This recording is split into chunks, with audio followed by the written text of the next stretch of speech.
¿Cómo están, queridos estudiantes? Este es un video tutorial sobre las obras esenciales del romanticismo ecuatoriano que se encuentran en la prueba de acceso a la universidad.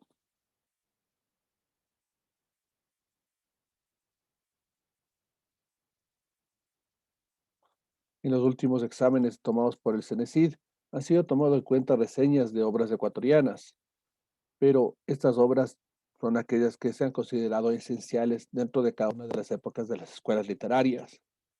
En este video solo resumiremos un poco de las que estuvieron dentro del romanticismo.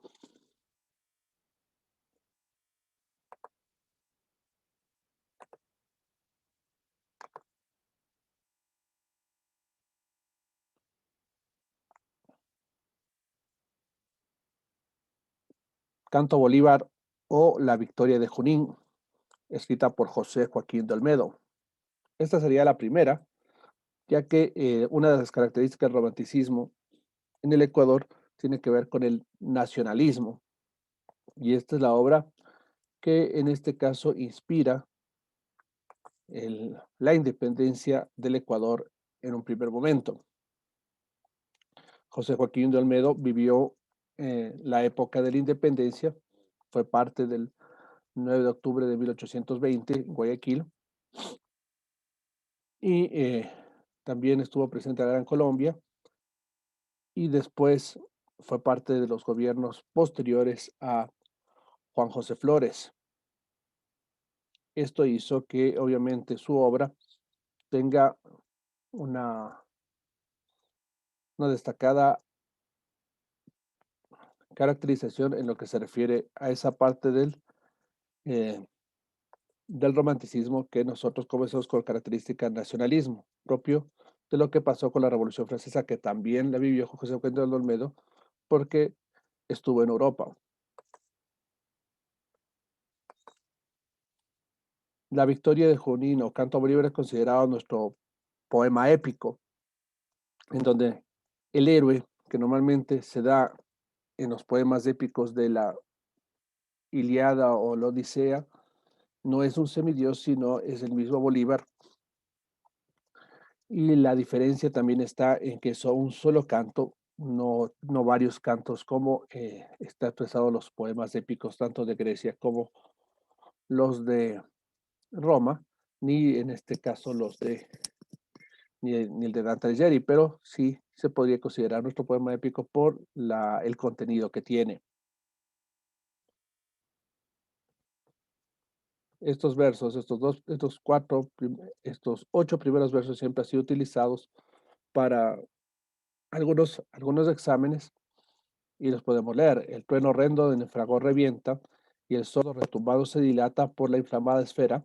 Al dios anuncia que el cielo impera. Y el rayo que Judín rompe ahuyenta la hispana muchedumbre que más feroz que nunca amenazaba sangre y fuego, eternizaba en eterna servidumbre a caud y al canto a victoria y victoria. ¿Sí?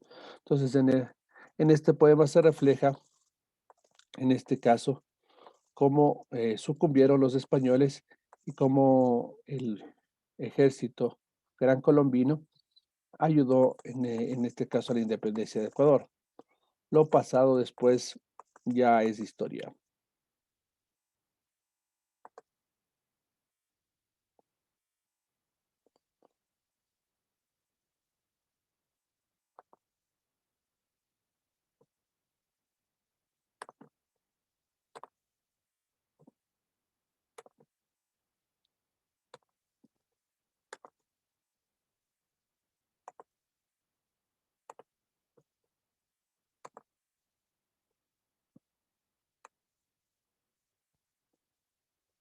Quejas de Dolores Vitimilla de Galindo. En este poema, la escritora romántica que vivió las épocas de Juan José Flores hasta la de García Moreno en, en el tema conservador, deja plasmado que se puede suicidar. No es mío y a su amor que otra prefiere. sus corazas son frías como el hielo. Es mentira su fe, fija es velo, mas no me engañará con su ficción. Llamarle pude delirante loca. No mi altivez no sufre su maltrato, y si olvidar no alcanzas del ingrato, te arrancaré del pecho el corazón. Sin embargo, a pesar de que en este caso está dedicado a Galindo y al abandono que sufrió por su esposo, el, eh, el poema se convirtió en un mito, ya que al final ella no se suicidó de esa manera y por esa forma, ¿sí?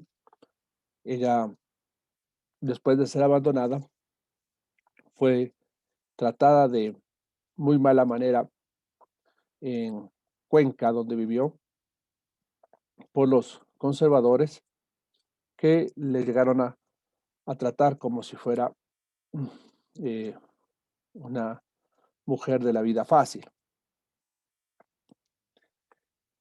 ya que viviendo sola se relacionaba con otros hombres y estos hombres también eran, en este caso, propios de la literatura. En ese tiempo una mujer no podía instruirse y no podía ser, en este caso, muy relacionada con la cultura y con el arte, ¿sí? Así lo vio en este caso la, la, los parte del régimen católico cuencano que le estuvieron a punto de quemar la casa y ella, para que no le hagan más daño a su hijo, decidió suicidarse y en este caso entregar el cuidado de su hijo a su madre. Eso se plasma en el poema a mis enemigos.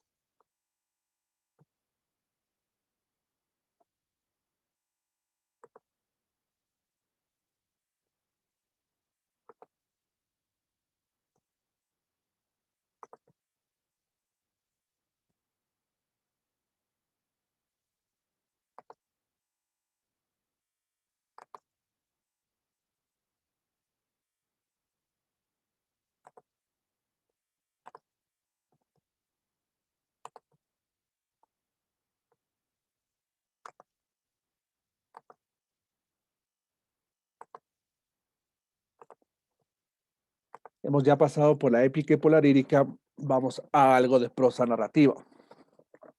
Juan León Merá, comanda. El autor ecuatoriano del himno nacional tiene como obra esencial, en este caso, una novela que se podría considerar una novela sentimental de nombre Comandá, en donde se plasma el romanticismo de esta novela, en las descripciones de la naturaleza, que él no las hace, en este caso, las hace parecer reales, no son reales, pero las hace parecer reales porque él la hizo desde una finca, ¿sí?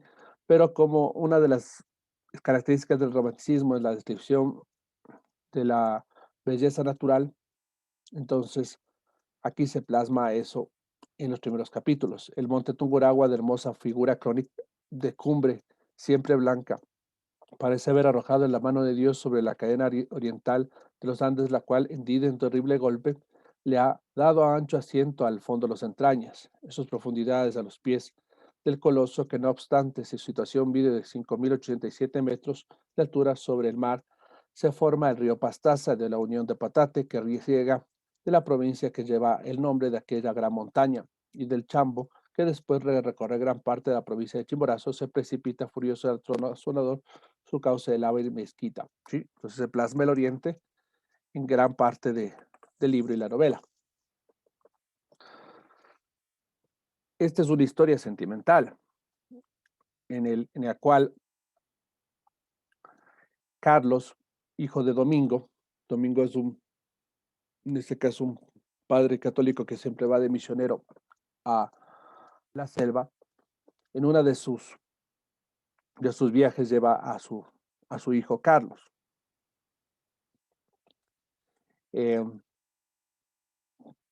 Lastimosamente, Carlos se enamora de una indígena de nombre Cumandá,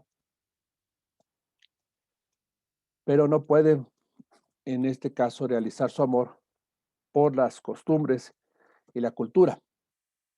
¿Ya? Y al ser él un hombre blanco y, y la otra un indígena perteneciente al, a una de las comunidades más salvajes y que no tenía relación, según el libro, con, con los blancos, ya que los odiaban. En esta parte, los indígenas son tratados como jíbaros, ¿sí? Propio de la relación, en este caso de Juan Leomera, con los conservadores.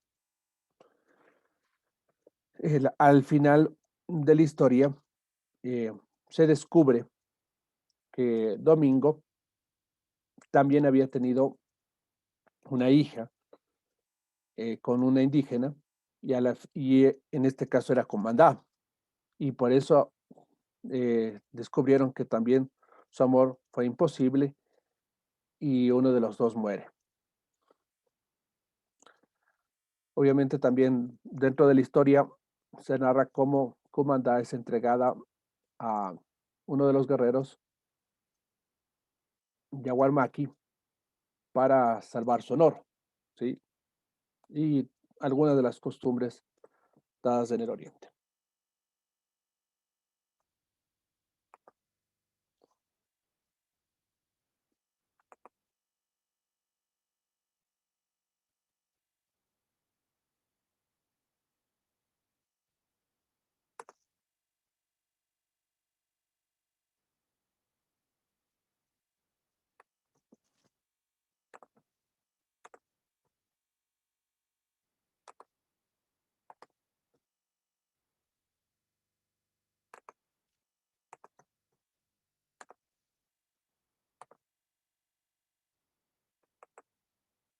Las catilinarias, Juan Montalvo.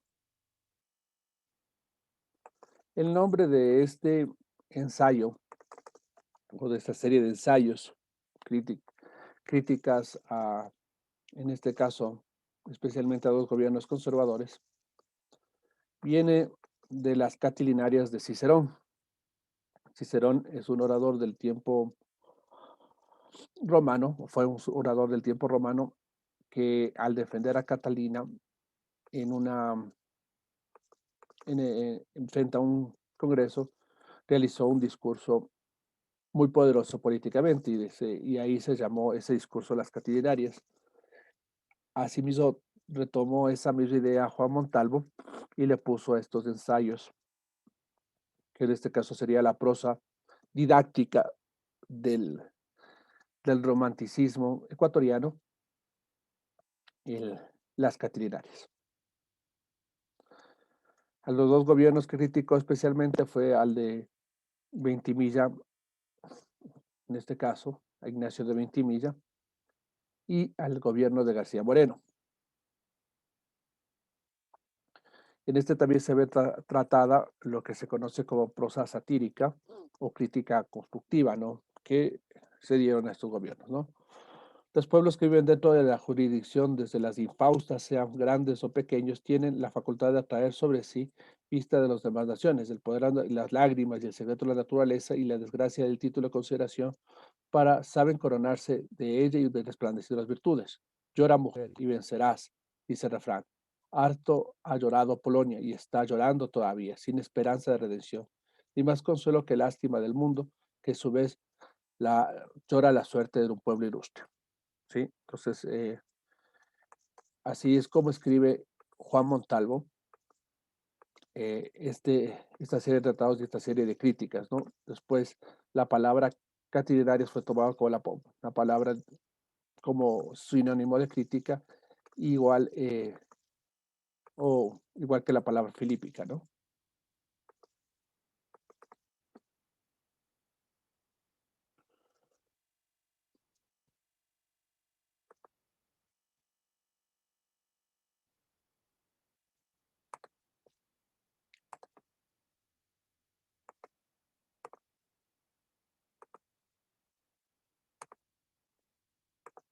¿Ya? y por último a la costa. Si bien esta obra, en este caso, no debería ocupar parte del romanticismo, sino parte del realismo, en el caso de la historia, tiene una historia sentimental y fue realizada del, a finales de- del, del siglo, en donde ya comenzaba a entrar otras escuelas literarias y otras ideas. Pero en ella se plasma, en este caso, eh, todo el, toda la serie de disputas políticas que había entre conservadores y liberales dentro de la época antes de la Revolución Liberal, que ocupaban alternadamente, en este caso, la, la presidencia del Ecuador. Así está visto en sus personajes. Salvador Ramírez es un joven estudiante quiteño, hijo de un abogado de clase media, y Luciano Pérez, hijo de un terrateniente serrano. ¿Sí? Salvador y Luciano se hacen amigos, ¿sí?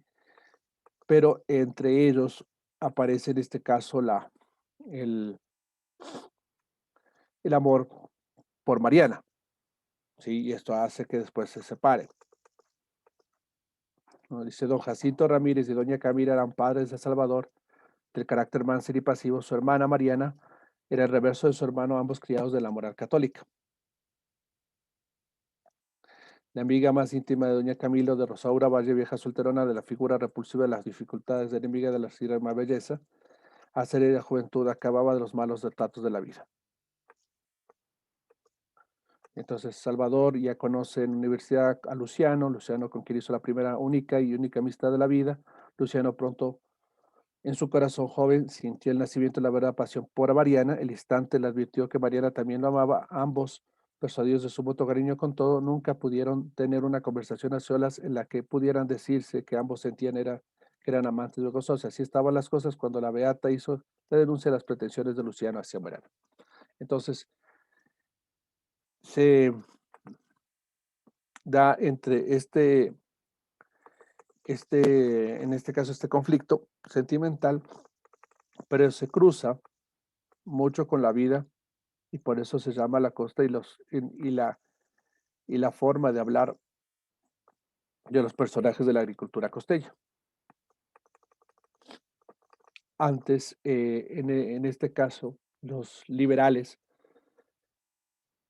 salían de la costa porque ahí se vivía las más grandes explotaciones de la agricultura y en cambio el asunto de los conservadores se vivía aquí en la sierra, especialmente en Quito.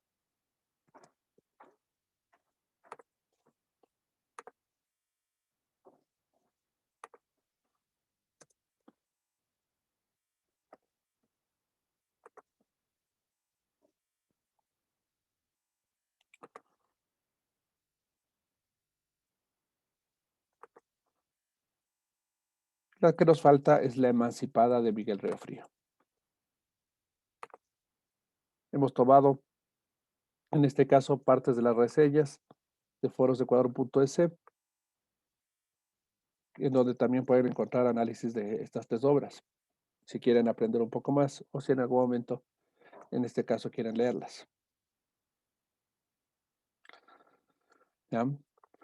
El argumento de esta novela, eh, muy sencillo, su título se justifica la decisión errónea de Rosaura de aceptar un matrimonio, luego de tomar la decisión de emanciparse, de liberarse del yugo de su padre y luego de su esposo. Significaría los problemas morales que hacen Rosaura tome la decisión de ser presionada por sus limitaciones y circunstancias que desafían las costumbres religiosas y políticas de la época y vive una vida libertina y escandalosa.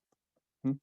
Miguel Río Frío fue compañero de García Moreno en la universidad. Sin embargo, tenía una visión política totalmente diferente.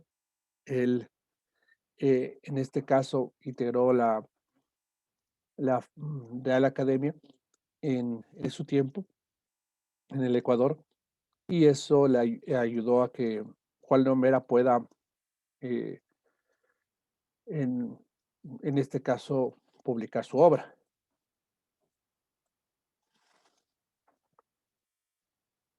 ¿Ya? Entonces, en La Emancipada igual se ven personajes que están relacionados tanto con la política, pero la historia sigue siendo una historia sentimental.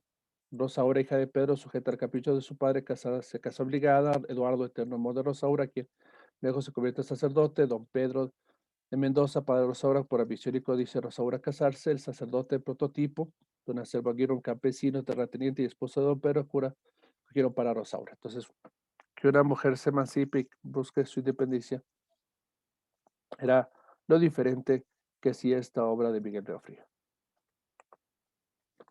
Esas se pueden considerar las obras esenciales del romanticismo, tanto en prosa como en lírica, como en épica, como en didáctica, con los ensayos de Juan Montalvo, y que se pueden tomar en cuenta dentro del examen acceso a la universidad.